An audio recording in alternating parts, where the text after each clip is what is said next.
आज हम सत्य युग में शक्ति की पूजा करें, क्योंकि सत्य युग की शुरुआत हो गई है और इसी वातावरण के कारण शक्ति का रूप भी प्रखर हो गया। शक्ति का पहला स्वरूप है कि वो प्रकाशमान, तेजस्वी, तेजपुंज। ये शक्ति जब प्रकट होगी पूर्णतया इस सत्य में, तो हर एक गलत किस्म के लोग सामने उपस्थित हो जाए, उनकी सारी कार्रवाइयां सामने आ जाए। उनकी जो कार्य प्रणाली आज तक चोरी छुपे चल रही थी और उसमें वो मगन थे, वो सब खुल जाए। हर तरह की बुराइयां, वो चाहे नैतिक हो, चाहे मानसिक हो, आतंकवादी हो या किसी तरह की भी, सत्य को पसंद न, ऐसी कोई सी भी संस्था, ऐसी कोई सी भी व्यवस्था बच नहीं सकी, क्योंकि उस पर सत्य का प्रकाश पड़ेगा। इस सत्य के प्रकाश में आप एक शक्ति की विशेष प्रकृति देखिएगा, उसकी एक विशेष आकृति देखिए। कारण मैंने आपसे पहले बताया था कि अब कृतयुग शुरू हो गया और इसके बाद सत्ययुग आएगा, और ये भी बता दिया था कि सत्ययुग का सूर्य क्षितिज पर आ गया। इसकी प्रचिति आपको मिली, इसका प्रूफ आपको मिली कि सत्य के मार्ग में जो भी असत्य लाएगा वो पकड़ा जाएगा। फिर वो सहयोगी क्यों ना, वो अपने को सहयोगी कहलाता है और गलत काम अगर करता है तो वो बच नहीं सकेगा। उसको आज तक सत्य ने बताया, बचाया, संभाला, उसकी रक्षा कर। लेकिन अब इससे आगे उसमें शक्ति नहीं, सहज में वो शक्ति नहीं है कि वो सत्य के आगे ऐसे लोगों को बचा सके जो सत्य का तमगाले कर सके। सत्य में सबसे बड़ी शक्ति आपसे मैंने कल ही बताया था कि प्रेम की है, परसों। प्रेम की शक्ति सबसे बड़ी। प्रेम का मतलब अहंकार रहित, किसी अपेक्षा के बगैर, किसी भी एक्सपेक्टेशन के बगैर प्रेम का अव्याहत साम्राज्य फैलाना। ये शक्ति कार्य करेगी, किंतु ये जो शक्ति चैतन्य की है वो आपके ही माध्यम से कार्य कर सकती। अगर चैतन्य स्वयं ही इस कार्य को कर सकता तो आज आप लोग सहयोगी नहीं बनते और सहयोगियों की कोई जरूरत भी नहीं रहती। लेकिन आज जो सहयोगियों की जरूरत आप समझ रहे हैं कितनी है, कि सामूहिकता में सहयोगी तैयार हो रहे हैं। इसका कारण यह है कि चैतन्य का वहन, उसका चैनल आप लोग। अब इस वहन करने वाली जो धाराएं हैं उनको समझ लेना चाहिए कि आपको किसी भी गलत काम की ओर नजर तक नहीं उठाना चाहिए, क्योंकि आप स्वयं शक्ति से संचालित हैं। आप में हर तरह की शक्ति वहन हो रही है, तो वही शक्ति आपको शक्तिवान, बलवान, हर तरह से समृद्ध और स्वस्थ बना सकती है। आपको और किसी चीज का आलंबन करने की जरूरत है। जैसे ही आप दूसरे किसी चीज का आलंबन करेंगे आप गिर जाएंगे। जैसे मैंने देखा है कि बड़े बड़े लोग होते हैं जो अपने को बड़े कहलाते हैं, वो खबर भेजेंगे कि हमें अम्मा से मिलना है, हम उसे स्पेशली मिलना चाहते हैं। कोई स्पेशल वेशल होते नहीं है, पर हमको मिल। अब मना करो तो लोग कहते हैं माँ वो बहुत सताए, तो मिल ही लीजिए उनसे।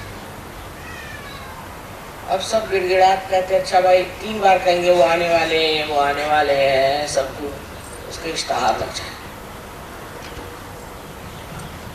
और वो आएंगे, पार हो जाएंगे और ठीक भी हो जाएंगे। उसके बाद वो पूछेंगे भी नहीं, क्योंकि वो समझते नहीं कि सत्य की शक्ति कितनी जबरदस्त है। एक बार अगर आप समझ में आ गए तो बेहतर है कि आप सहज में उतर जाए, नहीं तो बचत नहीं है। हर बार इंसान यही सोचता है कि मेरा क्या फायदा है, सहज में आने से मेरा लड़का बीमार है तो मेरी लड़की बीमार है, तो मेरा फलाना है तो ठिकाना है, तो मेरे पैसे गायब हो गए, तो इनकम टैक्स आ गया, फलाना हो गया, ठिकाना। लेकिन ये सब आफतें जो है ये एक साथ आपकी टन है। सबसे पहले तो मनुष्य में अगर समाधान भी नहीं आया तो सहज बेकार है उसका। अब समाधान जब आ जाता है बस बहुत हो गया, अब नहीं चाहिए। कोई गलत काम करने की जरूरत नहीं,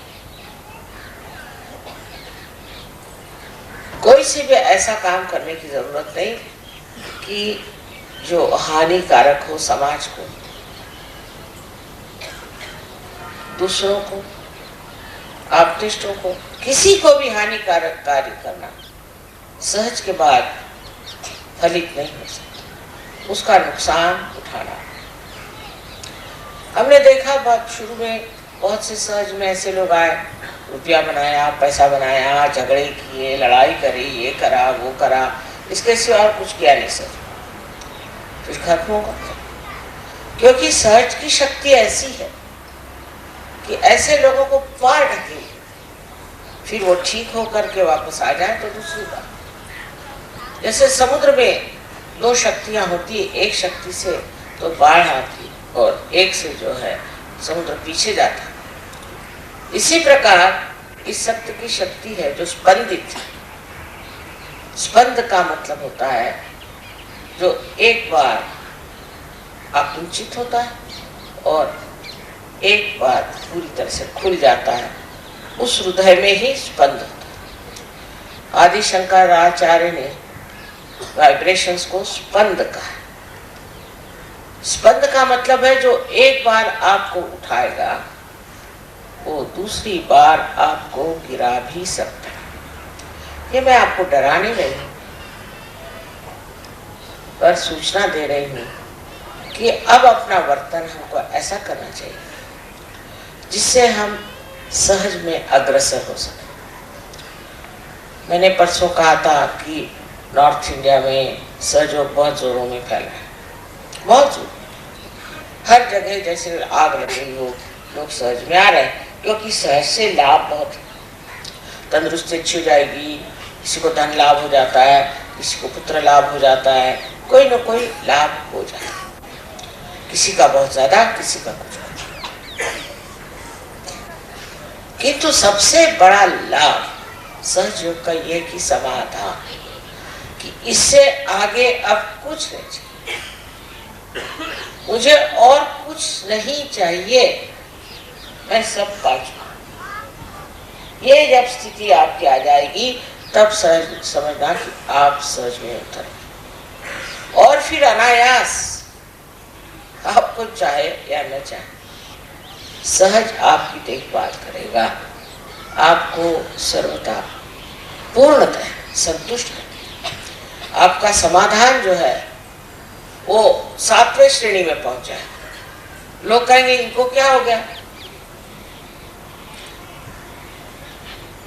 ये क्यों इस तरह से निरीक्ष हो गए, इनको क्या, किसी तरह का संन्यास मिल गया तो कोई परवाह नहीं। एक बार हम अमेरिका में गए थे, वहां एक दुकानदार स्त्री थी, उसको हमने जागृति थी तो कहने लगे कि माँ कमाल है। जागृति के बाद मुझे कुछ याद ही नहीं रहता, पहले मुझे हर एक दुकान की हर एक चीज, कौन सा चीज आई, कौन सी चीज गई, क्या मिला क्या नहीं मिला, हर एक बात की मुझे पूरी परवाह रहती थी और हर एक चीज मैं लिख लेती थी।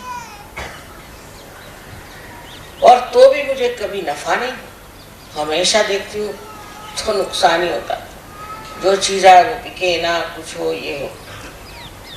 सहज के बाद ये हालत मेरी हो गई कि अब ना तो मैं गिनना जानती हूँ, ना ही मुझे कोई चीज याद है। और देखिए कमाल ये है कि मुझे नफा ही नफा हो, पता नहीं कैसे नफा, कौन मेरा सामान बेच रहा है, कौन खरीद रहा है, कौन पैसे दे रहा है, मुझे किसी भी चीज की खबर नहीं। और इस बेखबरी में ही सब कुछ बना जा रहा है। मैंने सहज ने अपने गोद में ले लिया हमसे, और सारी जो कुछ परेशानियां थी, नाप तोलने की, बेचने की, नफा रखने की, वो सब खत्म हो करके वो बस मस्ती में आ गई। पहले अब क्या, मेरी तो दुकान कोई चला ही रहा है, पक्की बात, मैंने अपनी दुकान चला। और सब चीज इस प्रकार हो जाने से मनुष्य समझ जाता है कि अब मैं समाधान की 7वीं मंजिल पे पहुंच गया। उसको सोचना भी नहीं पड़ता, विचारों से परे ये दशा है। अब इसका कारण ये है कि सहज से पहले हम विचारों पे रहते हैं, हर चीज आप गिनते रहते हैं, हर चीज आप नापते रहते हैं, घड़ी हर बार आप देखते रहते हैं, और हर समय आप देखते हैं कि कुछ न कुछ चूक ही जाता है। बहुत हिसाब किताब रखने पर भी आप देखते हैं कि सर दर्द हो गया, लेकिन कोई फायदा नहीं, क्योंकि सहज में आपने ये कार्य अपने ऊपर कैसे ले लिया, तो सहज कार्य, स्पॉन्टेनियस, सहज में सब चीज एकदम सहज हो जाती है। ये आपको धीरे धीरे तो अनुभव आते रहेगा, लेकिन सहज पे निर्भर हो जाना, ये शक्ति आज सत्य युग में कार्य कर रही है। जिस दिन आप पूरी तरह से सहज में निर्भर हो जाए, तो सारा ही कार्य, सारा ही आपका जीवन ही सुचारू रूप से पूरी तरह से प्लावित हो जाए, और आपको किसी भी प्रकार की दखल लेने की जरूरत नहीं। एक बार हमारे यहाँ चोरी हो गई, हमारी सब साड़ियाँ चोरी हो गई, मुश्किल से एक साड़ी सिल्क की बची, वही पहन करके मैं सारी पार्टी में जाती थी, उसी में जाती थी। हमारे पति भी सोचने लगे कि इनको क्या हो गया, एक ही साड़ी पहनती है। मैंने कहा मेरे पास अभी एक ही है, अब आप लोग इतनी साड़ियाँ मुझे देते हैं कि मैं मना भी करती तो साड़ी पे साड़ी, साड़ी पे साड़ी। तो मैंने कहा कहीं द्रौपदी वस्त्र हरण का अगर इंतजाम करें तो कुछ ठीक हो जाए, क्योंकि ये रखूं का, मैं तो पहनती भी नहीं है सब साड़ी। लेकिन समाधान मिलना यही सबसे बड़ा बख्शिश। अब समझ लीजिए हमें कोई चीज पसंद आई और उसके लिए हम दौड़ रहे हैं कि हमें ये चीज चाहिए, वो चीज चाहिए, जरूरी चाहिए, उसके लिए मरेंगे, वही चीज लेनी है हमने, वो देखिए हमें पसंद नहीं है, मर मुरा के ली, कर्जा लेके ली, चाहे जैसा, और उसके बाद उसके और देखते नहीं, फिर दूसरी चीज की और देखने लगे। जो चीज पाई उसी का सुख है, उसी को देखना नहीं। आजकल इतने सुंदर फूल खिले हुए हैं दिल्ली शहर में, मैं वही रास्ते पर देखने आ रही थी, इतने सुंदर फूल खिल रहे हैं पेड़ों पर। आप में से न जाने कितनों ने देखे कि नहीं देखे। अब ध्यान का, ध्यान आपका अगर अपने आत्मा पर है तो आत्मा वही चीज दिखाए जो सुखदायी है, जो आनंददायी है, और उसमें फिर स्वार्थ असल में पाया जाता है, क्योंकि जिसमें आप स्व का अर्थ जानते हैं। कैसे शब्द लगाए देखिए, अपने जो बड़े पुरखे हो गए पूर्वज, उन्होंने ढूंढ ढूंढ के शब्द लगाए कि तुम स्वार्थ ढूंढो। स्वार्थ का माने स्व का अर्थ। पहले लोग सोचते स्वार्थ का मतलब पैसे कमाओ, ये करो वो करो वो करो, पर उसमें सुख नहीं मिला। जब खोजते खोजते आप पगले हो जाएंगे तब फिर आप स्व की ओर दौड़ेंगे। इसलिए उनका पहले तू स्वार्थ खोज, इसमें तेरा क्या स्वार्थ है वो देख, इसमें तेरा कौन सा फायदा है। सहज धारा में जब आप बैठे तब इस सत्युग में आपको जान लेना चाहिए कि आपको जो संभालने वाला है, देखने वाला है, उसके करोड़ों हाथ और उसके आंचल में आप चले गए। अब क्यों गलत काम करो, क्यों ऐसी वैसी बात करो जिससे कि आप पकड़ में आ जाए और बेकार में परेशान हो जाए। और अगर आप किसी चीज में पकड़ में आ भी गए तो वे ऐसे छूट गए। उदाहरण के लिए हम बताएं कि हमने 5 मूर्तियां खरीदी मिट्टी की कनाडा में, बहुत सुंदर थी। सोचा ऐसी मूर्तियां हमारे यहाँ बने।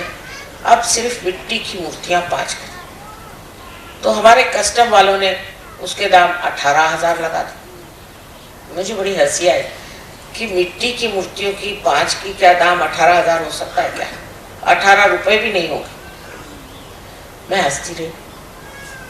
तो पुलिस वालों के पास खबर गई तो वो भी हंसने लगे। लड़का देखिए क्या तमाशा है, इसके दाम 18,000 हो सकते हैं। और वाकई में वो सब छूट गए क्योंकि गलत चीज में पकड़ा उन्होंने। तो सहज उसे अपने आप ही सब चीज को ठीक कर, जिसकी जरूरत है, जो जरूरी होना है, जिसकी आवश्यकता है, वो कार्य सहज ही कर देता है। तो सहज पे चीज छोड़ना आना चाहिए। सबसे बड़ी बात है ये चीज सहज पे छोड़ना।